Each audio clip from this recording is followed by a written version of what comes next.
Hammangizga xayrli kech do'stlar. Bugungi videoda men sizlarga qanday qilib Xitoydan Rossiyaga kargo orqali tovar zakaz qilish mumkin. Xitoyning optobik saytlaridan 1688, Taobao va boshqa saytlardan qanday qilib siz tovarlarni zakaz qilishingiz mumkin. Shu borada men sizlarga ozgina ma'lumot bermoqchiman. Xo'p, bunda har xil metodlar bor, faqatgina bitta yo'li emas, balki 3-4 xil yo'llari bor Xitoydan tovar zakaz qilishni. Men sizlarga hozir o'zim foydalanadigan, o'zim zakaz qiladigan metodni ko'rsatmoqchiman. Men Xitoydan tovar zakaz qilish uchun hozir kargoga mana shu Excel formatidagi faylni yuboraman.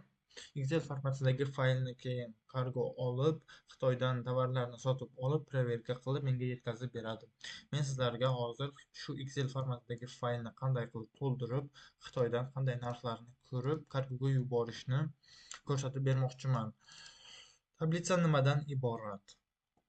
Tablitsada biz suratlarini joylaymiz, ssilkasini qo'yamiz. Tovarga 1688 bo'ladimi, Taobao bo'ladimi, qaysi saytdan zakaz qilayotgan bo'lsangiz, shu saytni ssilkasini, imенно tovarni ssilkasini joylashingiz kerak bo'ladi.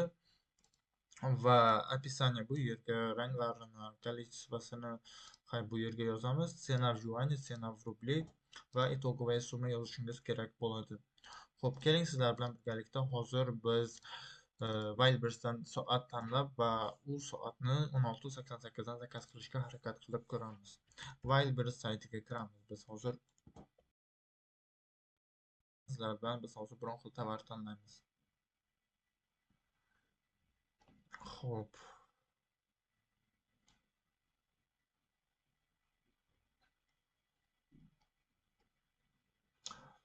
Misolga soat tanlasak, наручные часы 2558 rubl hozir Wildberries'da sotilyapti. Biz Xitoyda izlashga harakat qilib ko'ramiz shu soatni.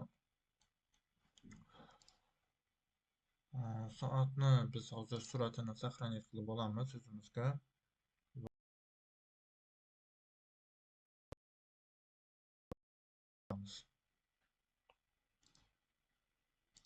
Saqlanib. Endi biz 1688 saytiga kiramiz. 1688.com ofitsial saytiga kiramiz. 1688 saytini interfeysi mana shunday ko'rinishda bo'ladi. Siz xohlasangiz rus tiliga перевод qilib olishingiz mumkin bu yerda. Rus tiliga перевод qilsa ham bo'ladi. Qaysi brauzer bo'lishidan qat'iy nazar. Biz hozir surat bilan izlaymiz. Surat bilan izlash osonroq bo'ladi. Imенно shu tovarni topib beradi sizga. Xo'p. Shu tovarni biz izlamoqchimiz Xitoydan. Bu yerda narxi 2558 rubl.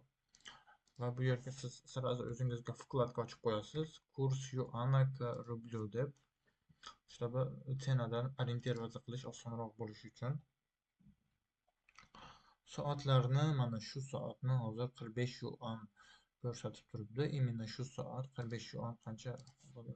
45 yuan 510 rubl. Bu yerda 2558 rubl sotishyapti.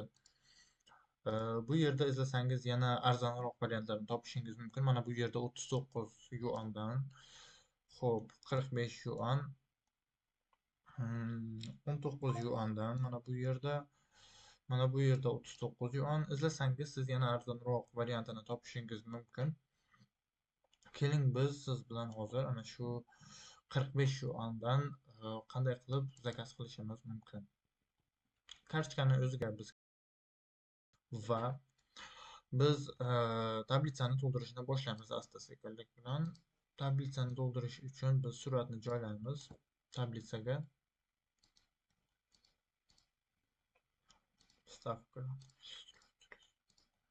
Suratni biz tablitsaga joylaganimizdan keyin ssilkani joylashimiz kerak bo'ladi. Surat mana bunday katta bo'lsa, siz maydaroq qilib tablitsaga joylaymiz.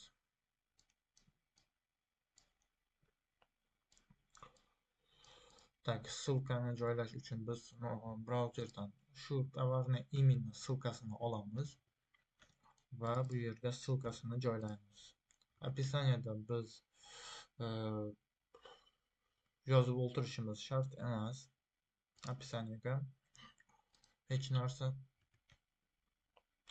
Cena в юане qanchadan? 45 yuandan. Hop. Cena в rubli 45 yuan. 510 rubli 3 kopeyka bo'lyapti. 510 rubli 3 kopeyka bo'lyapti. Hop. Количество. Keling biz siz bilan 1000 dona zakaz qilmoqchimiz.